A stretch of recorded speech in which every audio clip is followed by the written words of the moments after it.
Kenalkan, nama saya Justina Lambok, NIM 22206035. Pada video kali ini saya akan menjelaskan tentang sistem saraf. Sistem saraf manusia tersusun dari sistem saraf pusat dan saraf tepi. Saraf pusat terdiri dari otak dan sumsum tulang belakang. Kemudian otak terbagi menjadi otak besar, otak tengah, otak kecil, dan sumsum lanjutan atau medula oblongata.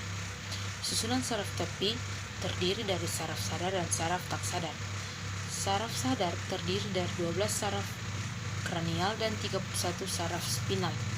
Kemudian saraf tak sadar terdiri dari saraf simpatik dan saraf parasimpatik.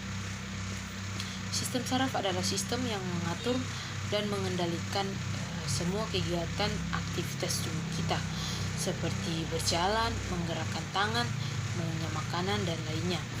Sistem saraf tersusun dari jutaan sel serabut saraf neuron yang berkumpul membentuk suatu berkas atau vaskulum.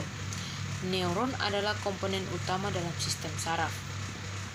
Sistem saraf sebagai sistem koordinasi mempunyai 3 fungsi utama, yaitu yang pertama sebagai pengatur atau pengendali kerja organ tubuh, yang kedua pusat pengendali tangkapan, yang ketiga alat komunikasi dengan dunia luar. Kita masuk pada struktur sel saraf neuron.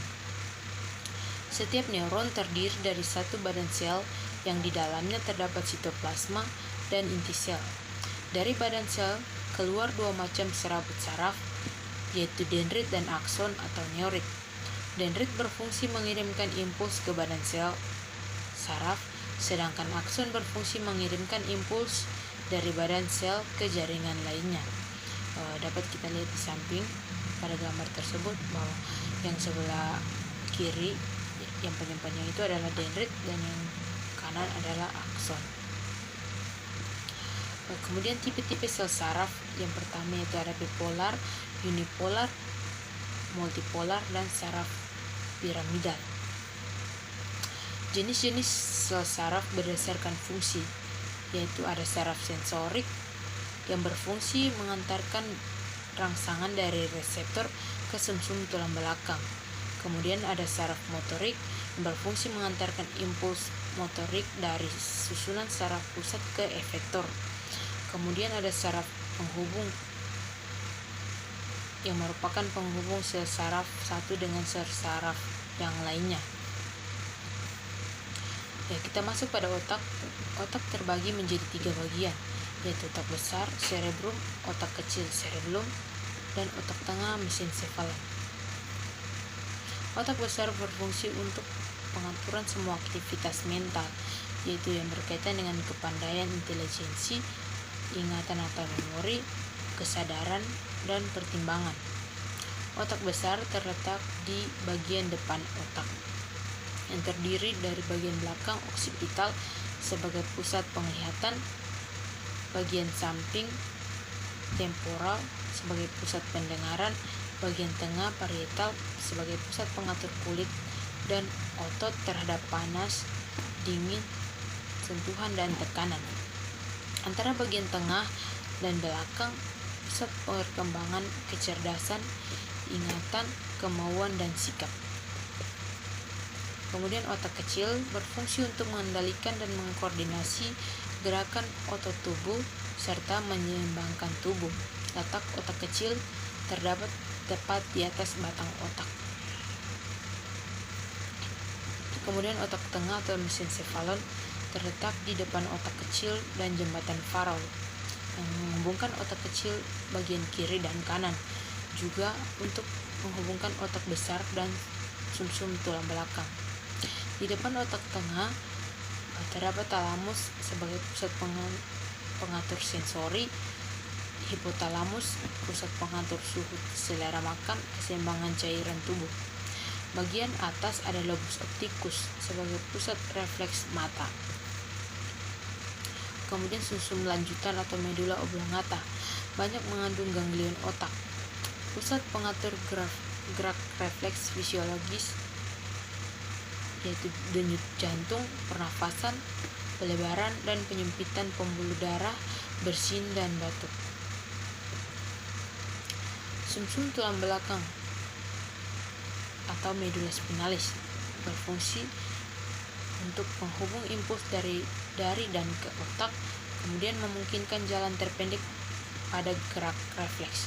Di bagian dalam ada akar dorsal yang mengandung neuron sensorik dan akar ventral yang mengandung neuron motorik.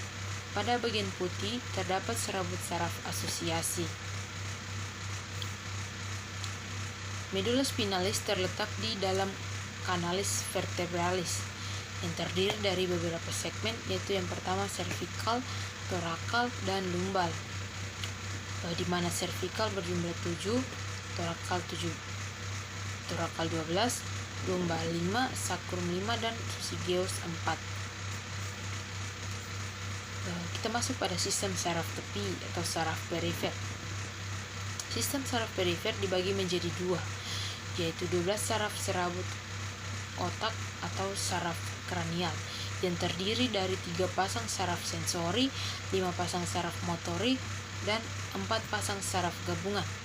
Kemudian 31 saraf sumsum tulang belakang atau saraf kranial, saraf spinal yang terdiri dari 8 saraf leher cervical, 12 pasang saraf punggul atau thoracal, 5 pasang saraf pinggul pinggang, 5 pasang saraf pinggul, dan 5 pasang saraf ekor. Nervus cranialis terbagi menjadi 12 nervus, diantaranya yaitu yang pertama nervus olfactorius, memperserapi indera penciuman. Yang kedua nervus opticus, memperserapi indera penglihatan dan tajam penglihatan. Yang ketiga nervus oculomotorius, memperserapi gerakan bola mata dari dalam dan keluar. 4 nervus trochlearis, memperserapi gerakan bola mata ke bawah dan samping kiri kanan. Yang kelima nervus trigeminus, memperserapi kulit wajah, refleks kornea, kepekaan lidah dan gigi. Yang keenam nervus abducens, memperserapi gerakan bola mata ke samping. Yang ketujuh nervus facialis, memperserapi otot wajah, lidah atau pengecapan. Nervus auditorius, memperserapi indera pendengaran, menjaga keseimbangan. Yang kesembilan nervus glossopharyngeus, memperserapi gerakan lidah dan menelan. Yang ke-10 nervus vagus, memperserapi laring, gerakan pita suara dan menelan. Yang ke-11 nervus accessorius, memperserapi gerakan kepala dan bahu. Yang ke-12 nervus hypoglossus, memperserapi gerakan lidah. Bisa dilihat pada gambar di samping.